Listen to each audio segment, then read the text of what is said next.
c'est Monge qui représente Marine Tondelier ce soir. Alors, bonsoir à toutes et à tous. Merci d'être restés jusqu'à là. Olivier l'a dit tout à l'heure, effectivement, nous sommes là parce que l'heure est grave. Les procédures de dissolution à l'encontre de la jeune garde antifasciste et d'urgence Palestine s'inscrivent dans un temps politique et médiatique pollué par l'extrême droite. En France, la droite s'est radicalisée tant sa haine de l'autre, de l'étranger, du non-blanc est devenue centrale pour elle. Au Sénat, nous voyons défiler les propositions répressives, xénophobes, racistes et délibérément inconstitutionnelles. Cela dans le sillage de la politique menée par Bruno Retailleau, ancien président du groupe Les Républicains au Sénat.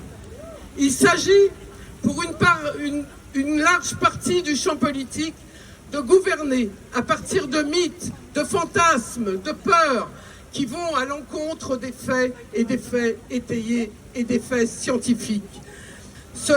Dans le même temps, le peuple palestinien demeure sur le joug d'une colonisation de peuplement israélienne brutale, d'un génocide et nettoyage ethnique en cours, malgré la mobilisation citoyenne à travers le monde dont vous faites partie.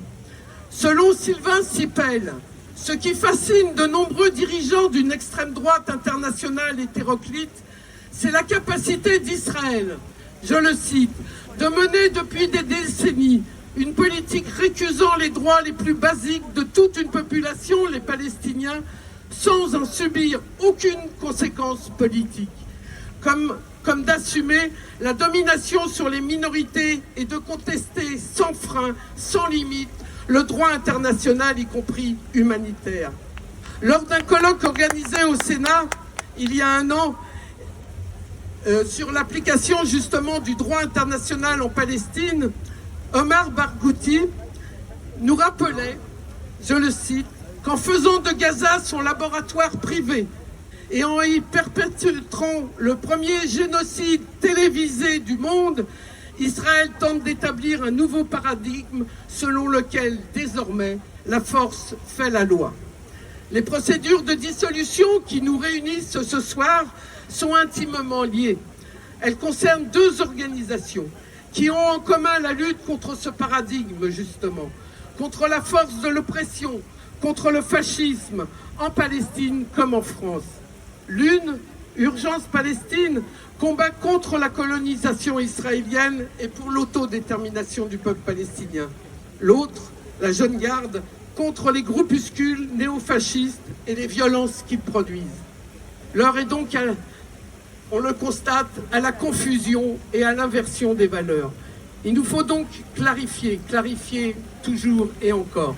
Les groupes antifascistes naissent en réponse à une menace, à la menace fasciste, qui vise tout particulièrement les minorités raciales, les minorités de genre et les minorités sexuelles. À Lyon, où je suis élu, les agressions d'extrême droite sont multiples, sont courantes. Je resterai mobilisé afin que l'impunité cesse. Les organisations de défense du peuple palestinien naissent, elles aussi, face à une menace, celle du gouvernement fasciste israélien et des politiques de colonisation, d'apartheid et de génocide israélienne. Que ce soit Urgence Palestine ou l'association France-Palestine Solidarité, la FPS, qu'Israël vient de déclarer organisation terroriste.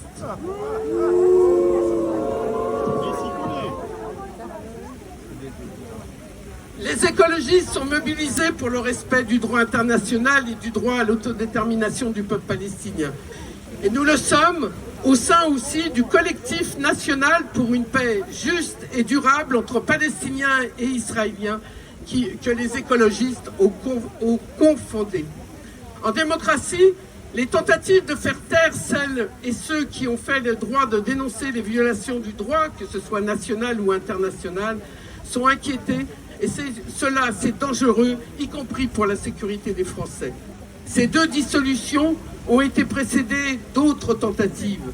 À chaque fois, cela crante un recul des droits et diffuse l'intolérance. Lorsque Bruno Retailleau a été élu ministre de l'Intérieur, cela a été dit juste avant moi, il avait déclaré « L'état de droit, ce n'est pas intangible et ce n'est pas sacré. Par notre présence ce soir, par votre présence ce soir, nous lui démontrons notre attachement fort justement à l'état de droit. C'est de ce côté-là que nous nous situons. Nous lui disons à quel point le droit de contester l'injustice, le droit de faire respecter le droit dont le droit international est précieux et sacré. Johan Soufi, avocat et procureur spécialisé en droit international, rappelle que les États ne sont pas des entités abstraites, qu'ils agissent parce que la société civile les force à agir.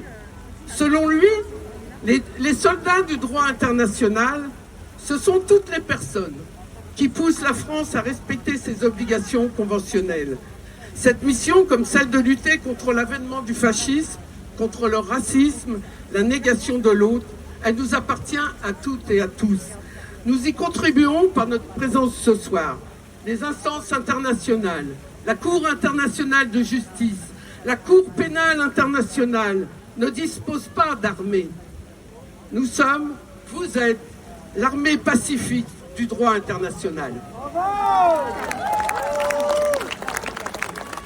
Pour clôturer cette intervention, je citerai de nouveau Stéphane Hessel, ancien résistant et fervent défenseur des droits du peuple palestinien, qui nous enjoignait à lutter contre ce qu'il appelait la liberté incontrôlée du renard dans le poulailler, et nous enjoignait à veiller tous ensemble à ce que notre société reste une société dont nous soyons fiers. L'heure est grave, je le répète, le fascisme et l'autoritarisme gagnent du terrain. L'urgence est donc là. La mobilisation de ce soir doit nous rendre fiers et elle doit s'amplifier. Les procédures de dissolution sont une alarme. Elles nous invitent à défendre l'état de droit et à voir plus que jamais comme boussole la justice et l'égalité. Effectivement, faisons front. Et honte à ceux qui, aujourd'hui, ont encore l'amour des petites différences ou des oui mais des oui mais. Non, faisons front. Hier, comme aujourd'hui, comme demain, continuons cette lutte contre l'extrême droite, pour la justice et le droit international. Je vous remercie.